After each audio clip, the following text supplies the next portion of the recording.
கவலை, துக்கம், பாடுகளின் மத்தியில் ஆண்டவர் மேலே ஒரு சின்ன வருத்தம் வருதோ, அப்போ நீங்கள் ஒரு பேப்பர் எடுத்து ஒரு பென் எடுத்து நீங்கள் பிறந்த நாள் முதல் இந்நாள் வர ஆண்டவர் உங்கள் வாழ்க்கையில் செய்த நன்மைகளையும் அதிசயங்களையும் அற்புதங்களையும் பாதுகாத்து நடத்தி வந்த வாழ்க்கையையும் எழுதி பாருங்க. எழுதுவதற்கு அந்த நாள் உங்களுக்கு பத்தாது, நாள் இல்லைங்க, ஒரு வாரம் கூட பத்தாது. உண்மைதானே?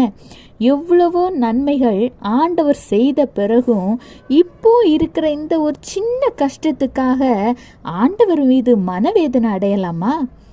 ஆண்டவர் உங்கள் வாழ்க்கையில் செய்கிற எல்லா காரியமும் உங்களுடைய நன்மைக்காக மட்டும்தாங்க இருக்கும். அது கஷ்டமானாலும் சரி, நஷ்டமானாலும் சரி.